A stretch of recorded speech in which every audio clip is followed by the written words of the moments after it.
I would like to start my presentation with a brief background on the CLARIN Resource Families Initiative.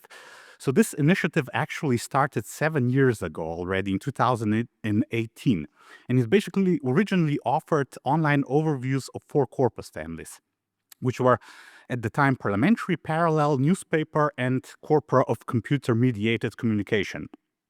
It's important to note that this initiative originally had a project internal motivation, which was actually to exhaustively list all that CLARIN has to offer for these families. But it's important that this exhaustive listing is no longer a name. And in addition, we used to compare CLARIN's offer with non-CLARIN resources, but we also no longer do that. What is a name nowadays, though, is basically to offer a sort of manually curated selection of mature tools and resources of the national consortia. And the other aim is to contribute to ongoing curation efforts at the CLARIN ERIC level. And I'll talk about both of these aims in a bit. Now, since 2018, the resource and tool families have grown quite a bit, so that there's now 16 corpus, 5 tool, and 6 lexical resource families. And together this amounts to around 1,500 manually curated entries. Okay. Now, this slide shows what an entry in the online resource family overviews looks like. And as you can see, it's for one of the Slovenian parliamentary corpora. And the point of such overviews is basically to present information on some of the basic metadata. In the case of corpora, this is annotation, size, and license, and to also provide a succinct description that basically focuses on the most salient and domain-specific characteristics of the resource or tool. And I'll get back to this a bit later on. Now, these resource family overviews are, from the technical perspective, they're very primitive. They're basically just static HTML pages. And in this sense, they starkly contrast with other services like the VLO or even the language resource switchboard, which are by far more interoperable as well as automated.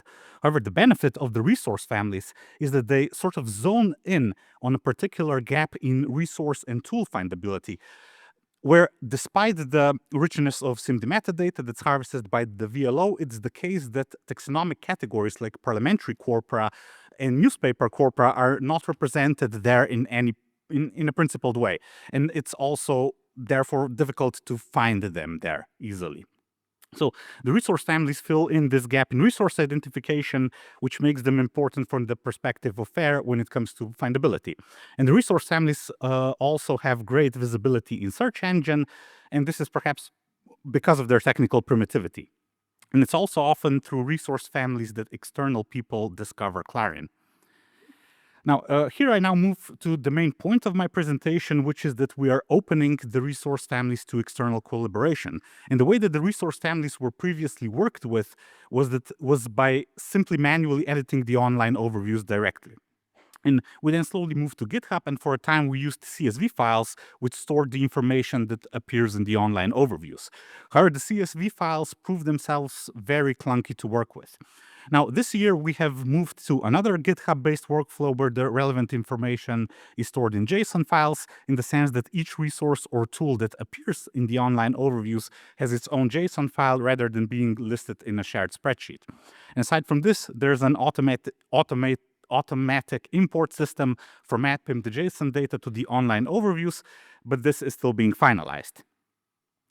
No, so a resource family JSON file looks like this.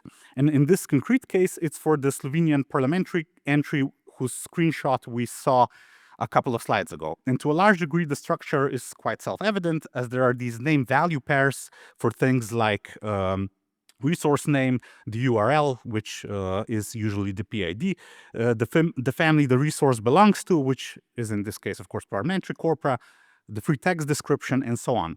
And we also strive to make these name-value pairs consistent between the families, but there's still some work that needs to be done here. Now, Alexander, König, and I have prepared a set of guidelines for the GitHub workflow, and these guidelines are basically in 2 parts. And the first part is sort of straightforward, and it's dedicated to the technical side of things.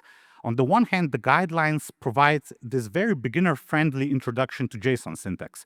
And it's beginner-friendly in the sense that it assumes really no prior knowledge or experience in the language.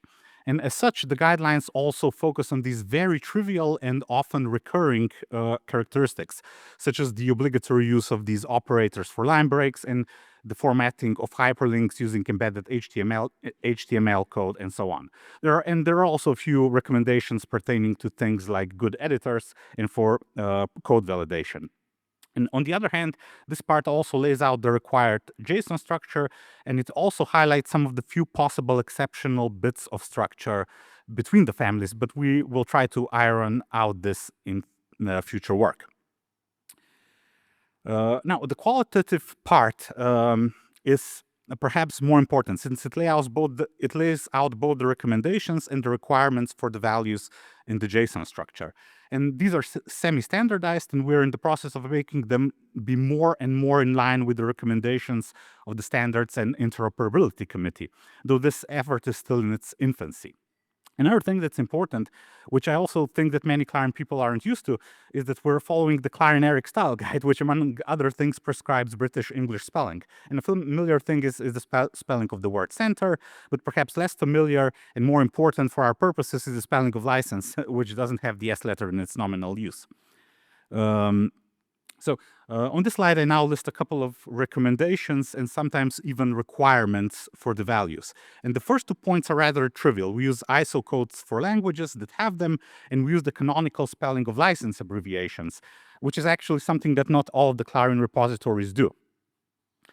The next point is perhaps a bit contentious, and it has to do with the fact that we're using these past participle forms for annotation layers, which means that we list these layers with words like lemmatized, tokenized, and part of speech tagged. However, things quickly get messy here. Since my go-to example is named entity recognition, this doesn't work well with past participalization, and we'll be working towards a more principled solution here as well. There's also rather more detailed part in the guidelines about writing the so-called free text description, but like I mentioned before, the main idea is that the description should be succinct and briefly summarize the main characteristics that are relevant for the researchers within the resources projected research domain. What's important is that, especially in the case of resource family entries, in this case, is that the resource family entries, they aren't just repetitions of what's found in the repositories, because in the case of the repositories, the descriptions are sometimes under-informative, sometimes oddly formatted, or even in languages other than English. So we strive to fill in this gap often by consulting supporting materials like papers that describe the tool or resource. And the last thing that's important is that we've become stricter on what can be included, since we're no longer hosting non-CLARIN tools or resources in these overviews. Now, like I said, the resource families aren't just repeats of metadata records in repositories, but they often try to fill in the gaps, not just with the descriptions, but with missing information like size and annotation in the case of corpora. And the way that we have thus far contributed to this sort of CLARIN ERIC level curation efforts is by running a list of GitHub issues where all the tools and resources with missing or unclear metadata are listed. And then we periodically consulted the national coordinators and the user involvement representatives, and we asked them to take a look and provide the missing metadata. And a lot of metadata issues have been fixed this way, and even some legacy collections, which were previously full of totally deprecated informations, were more or less overhauled as well. Now, here for future work, we need to link up this with the JSON file, since this is still now part of its own GitHub repository. Now, of course, GitHub is a perfect system for facilitating outside collaboration, because a potential collaborator basically can simply make a pull request with anything that they want to add, delete, or change. And on the lower part of the slide, the link is given to this repository. It's already open. For contributions, we have adopted a three-way approach. And the first is basically to contribute with the aforementioned pull requests, which will be reviewed by the managers of a particular family. And this is obviously the approach that we like the best. The second is intended for those collaborators who simply don't want to mess with the JSONs. And what's possible to do is simply open a ticket and list all the requested changes. And the third approach is, of course, our least favorite one, and it's simply to send us an email with a list of requested changes, which is basically what we did in the past. Now, until this year, it was only Alex, Kristina, and myself who worked with the JSON files and managed the repository. But from this year onwards, it is the Knowledge Infrastructure Committee that has started pairing up knowledge centers with families in terms of overlapping areas of expertise. And so far, there are 9 knowledge centers which are listed here, and they have agreed to become managers of the families. And for instance, there is the Knowledge Center for computer-mediated communication, which was paired up with the family of corpora that have such communication. Then there is the CLARIN Knowledge Center for atypical communication expertise, which has taken over both the corpora of disordered speech as well as the sign language resources, and so on for other centers. So this is my last slide, in which briefly outlines some of the next steps. What we want to do is basically establish a workflow between the core resource families team on the one hand and the managing knowledge centers on the other. And now here my plan is basically to periodically contact each manager appointed by the case center with a request to go through the family and review it for things like new additions, changes, deletions, and so on. And I realize this can be a bit time consuming, so my plan is basically to fashion perhaps some kind of semi-formal list of suggestions of what the person on GitHub should look at, and also emphasize the fact that contributions no longer need to be exhaustive, which means that if a curator figures out that there's a lot of missing in their adopted family, they won't be necessarily expected to add everything all at once, but perhaps only what they consider to be sort of the cream of the crop. And there might be unforeseen issues that pop up here in the sense that the conceptualization of the resource families has thus far been largely the result of only myself and my 2 co-authors and a few other people, and there are perhaps a lot of things that are consistent just because of that. And I'll also be gathering feedback for the guidelines, for which we also have to establish basically a platform both for versioning and for running a changelog for all the differences between the versions. And lastly, there will likely be an online tutorial for case center managers, perhaps also other collaborators in the near future. And this brings me to the end of my presentation. Thank you. Thank you for your interesting presentation. I'm just from a user perspective, I'm a bit confused, I'm sorry to say. There's the Virtual Language Observatory, which we heard Dieter talking about, and there's the CLARIN resource family. And for both, there are descriptions of lexical data, of corpus data, etc. What are these two at all interconnected? And is there another way of having for CLARIN one system that where you fill in your form for your resource and then it goes presented into the VLO in a certain way and into the resource family in another way? So I'm a bit confused. So I wanted to know more about the relation between the two. Because in my opinion, I would be doing double work if I check and the VLO for our resources and I check the resource family for our resources.